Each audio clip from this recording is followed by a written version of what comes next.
To end the year, we had some new Assassin's Creed Shadows content to kind of tease us for a big 2025. So I want to give you a rundown for if you missed it and kind of share my take, of course, on everything and reaction. So let's watch the teaser they dropped for the story trailer, it seems.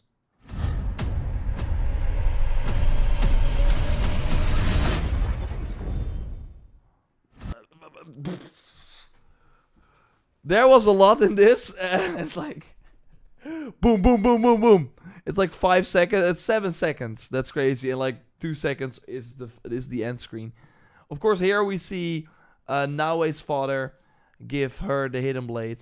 I love the design, and she's like, "Yeah, okay, what's this?" Here, I think, and this like early in the game, like her province, the Iga province is of course getting infiltrated, by Oda Nobunaga, and with his army, they want to get rid of everyone who lives there, burn everything, and then probably Naoe meets her father just before he goes and do something that probably gets him killed, I think. And that's probably what like kind of drives her at the start of the game. But first he gives her the hidden blade. And I think this like Yasuke, we know Yasuke of course arrives in Japan at the start of the game, but something on his ship probably goes wrong, and then he ends on the beach. Anna died on the beach. Oh, wrong game.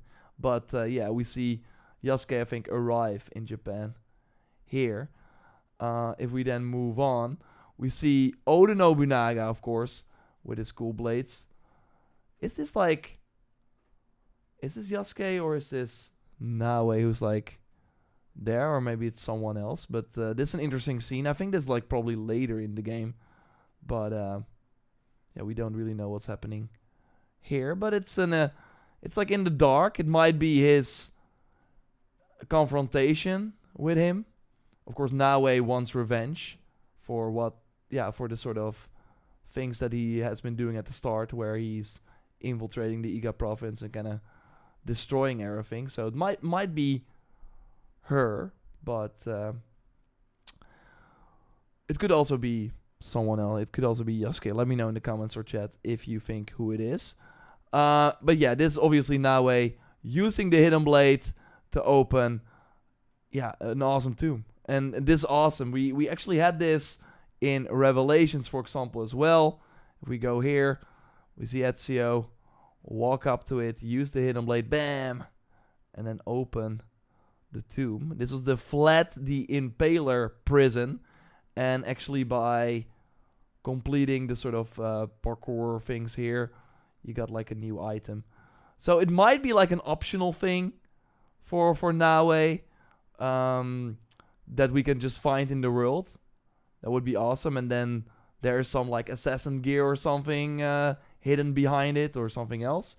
But it could also be part of the main story as she kind of tries to discover who the assassins are and what they're all about, as she kind of figures out what she wants to do with her life. Could totally be that. What are we seeing here? It's like some interesting soldiers approaching this Yasuke. Is she like captured here or something? Feels like her hands are like tied, right? Maybe Yasuke is like looking at Naoe like, should I help you or not? Or maybe this like early in the game where they meet for the first time and he's like, what have I done? And she's like, oh, are you gonna help me or not? I don't know. It is interesting. And then, of course, we see the Templar necklace. Of course, this game will have the Templars, first the Assassins again. No more Order of the Ancients, because we're beyond that. Of course, they were established kind of with Valhalla. And then, now we're 800 years later in Shadows. So it will be very interesting to see. But if we like meet a character who has these belts around there, like, and then we don't see the necklace like early on. We already kind of know the tease for who this might be and turn out to be. But that is, of course, cool to see. Like, I also posted a comment here under the under this teaser saying there's so much we still don't know, and this teaser only proves that more. Where they've been like really kind of avoiding the Assassin Templar conflict in the marketing so far. But of course, they are now teasing that, yeah, it's of course a huge part of everything that is happening. And maybe the story of Yasuke and Naoe doesn't start that way, but it will turn into, yeah, the conflict that we all love to experience. So I'm kind of down. We also have this, which is the, let's see, Leap of Faith logo animation 2024. Let's have a watch.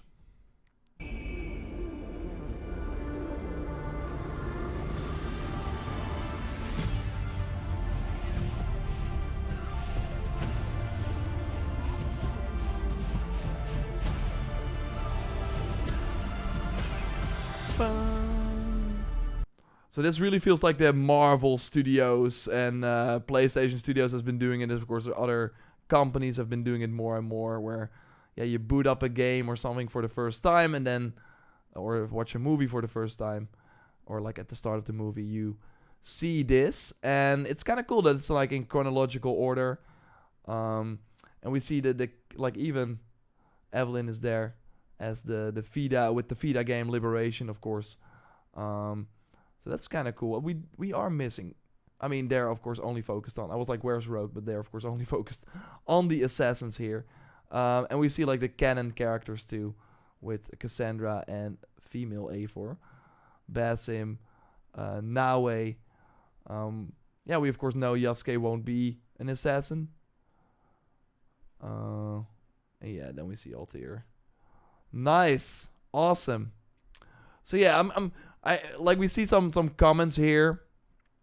Is this the intro we see every time we boot up the Animus Hub? I hope not, because that's pretty long. I think the whole thing is with the next-gen consoles that we load into the game fast. I think this is probably something, like they've been pretty good about it, where only the first time you boot up a game or after an update you actually get the sort of animation. So I think that will probably be the case here. Of course, people are still curious about the Animus Hub, and we had actually during the AMA, there will be a limited modern day story in Shadows that will introduce a broader modern day narrative in the Animus Hub. We will share more on this later. So, seems like we will learn more about the Animus Hub that will launch on February 14th with Shadows before release. And yeah, right now the sort of rumblings we heard is Battle Pass and stuff. But I hope they can explain us what the vision is behind this launcher that will likely be similar to Call of Duty HQ. We also had this article, Entertainment Weekly got the exclusive backstory to the game's new ninja, the fastest assassin we've ever made. Exclusive. So basically we got like an intro here. Naoe is the fastest assassin we ever made, said Jonathan Dumont. The creative director on Shadows, tells Entertainment Weekly. She runs super fast. She has a lot of gadgets to keep her stealth so that she doesn't have to fight often. I'll be fighting a lot with Naoe. I'll be fighting a lot, and I will show everyone how OP she can be when fighting. We wanted to satisfy that for players that come in for that ninja assassin game. Anime fans will even be able to pull off their own Naruto run. Leaning forward, arms. So, yeah, that is, of course, this. This is crazy, by the way. So, yeah, Naoe will have something like this. And, of course, this is like... So, that's pretty funny. We do have a run on top of buildings that has a little bit of a wink to it, Dumont hints. Interesting, we got like a new image of Naoe jumping off a viewpoint. And I would not be surprised that this is like a photo mode shot they made with like a cool red filter that you can select. So they will actually be updating the photo mode and changing it. While, of course, the Origins photo mode we had was in Odyssey and Valhalla and Mirage. It was like the same photo mode. The creatives give exclusive insights into Naoe's backstory in the game, which is set against the backdrop of feudal Japan, specifically the Sengoku period. Naoe hails from the Iga province, a rural, remote locale in the middle of the country that also plays into the origins of the shinobi or ninjas.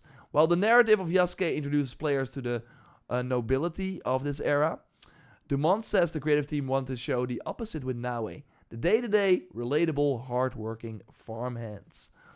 So basically, says Crusados plays out through the dueling perspective of both Yasuke and Naoe. Their stories start to collide in 1579, the year that the son of feudal lord Oda Nobunaga,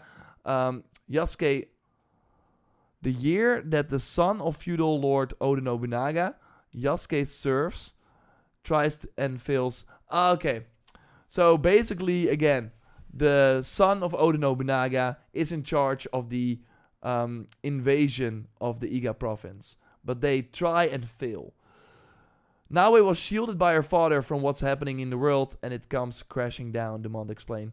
She's pushed into war. She doesn't know how much about her origin. Her father has been training her, but she doesn't know much about her mother, who has been gone. That, of course, gives a ton of opportunities for like a fun secret that we will probably figure out. She is probably like an important character that we will meet later down the line. That would be my prediction. But as a cool proverb from Japan says, a frog in the well knows nothing of the sea. That's, of course, one of the lines we hear in the cinematic trailer as well. I think Yasuke says it. She's tossed into the real world, and through that, she will learn that she's not just a shinobi, that there is a little bit of lineage, or at least some mystery about some sort of different type of shinobi. They are assassins. So she is somewhat linked to that. So I would not be surprised if the her like finding the hidden tomb actually is more story related. That she, by entering these tombs, figures out more about the assassins and her role in all this. Dumont declines to go further into detail to preserve some of the story points, but he teases how, as she learns more about what it means to be part of the world of assassins, she will have to navigate Japan in the midst of war. She will start a bit of a path of vengeance, or fulfilling a promise that she made to her family. Again, I think she will, go on a sort of killing spree to avenge her father. As she discovers over a world in need, she begins to really value the community values her father taught. Can she make a better world? She realizes they are people who cannot defend themselves, which is tied a little bit more to the models of the Assassin Brotherhood. We got another new image here with Naoe. She looks really, really good. And this is a child. We have the name here in a moment. But these cutscenes look amazing. Really, really cool. As seen in the Entertainment Weekly exclusive image from Shadow, a kid by the name of Junjiro, and I hope I pronounce it right, becomes a focal point. He is the future Naoe hopes Japan will be. Naoe's storyline is very much entangled in the character's skill set, which involves a grapple hook that allows her to swiftly scale tall structures, kunai and smoke bomb that allow her to distract targets, and a hidden blade, the signature weapon of an assassin she can use to take out her targets. Each item is linked to an element from her backstory. Oh, that's cool. Specifically, the survival skills imparted by her father. The hidden blade is given by her father, and we're going to learn a little bit more about what that means, Dumont says. Altogether, she does feel like a panther looking for her prey. But yeah, in early development, they wanted to do Yasuke. He's a more capable warrior, blah, blah. Oh, that's pretty interesting. But while Naoe can gracefully sneak through in shadow, Yasuke has difficulty performing a signature assassin move, the Leap of Faith, jumping from a great height to land safely in a bale of hay, a pile of flowers, or some other cushioning agent. He doesn't do the Leap of Faith, Dumont reveals. He just crashes right into the haystack, and he hurts his butt too. So that's pretty funny. So, of course, we saw that animation already in the first Death Diary, which was kind of awesome, but seems like we will still be able to climb buildings, jump off, and not have any fall damage. But yeah, he will obviously not do the Leap of Faith. So it will Again, no fall damage. I think maybe it will actually damage him a lot. A bit. That would be funny. But yeah, jokes aside, the team wanted to satisfy the two main types. We have fans for more than 15 years of Assassin's Creed. A lot of people like Assassins at the start with the stealth approach, hiding in the shadows and the crowd. Then we have a little bit more of the action-oriented ones that liked Odyssey, Origins, and Valhalla. We tried to satisfy both types of players, but also tried to not dilute too much of what they like about it. So that's actually, basically, as you might know, the reason why they went with 2 characters to have this really more traditional assassin character. But yeah, if you liked Eivor, Bayek, or Cassandra Alexios, who was more of a warrior, mostly, then, you can, of course, play Yasuke and have that sort of playstyle. So yeah, pretty interesting stuff. Then I want to look at this basically from the Ubisoft team on their Discord. On behalf of the entire Assassin's Creed team, we wish you a joyous holiday season. Thank you for joining us on the incredible journey. Expect some exciting AC Day celebrations this weekend. We already went over those, so that was the teaser and that Leap of Faith logo reveal, along with the release of our next Assassin's Creed Shadows articles in January. We can't wait to show you more. So basically, the exploration and parkour articles, similar to the combat and stealth articles and gameplay we already went over before here, they will be dropping in January. So no more new Shadows info. I will still have a lot of Shadows content, at least. I will still have some fun Shadows stuff in main videos on the channel with my thoughts and new info and stuff. So that'll be exciting, but yeah, from Ubisoft, we will not have anything new until probably early January, I would hope. 2nd week or something. That would be exciting. So yeah, of course, let me know what you think in the comments. Let me pre-order the game, Ubisoft, says RoboWizzo. Yeah, it's still wild that on the digital store you can pre-order. Do they not want money? Shadows is a huge game for them, and why can we not pre-order it? It's on the PlayStation or Xbox store. I think they're losing out on some cash by not just opening that up. It doesn't make sense, but maybe they have a big plan and then open it up and then maybe have a trailer for the DLC that you get for free if you pre-order, and that's the push they want to do.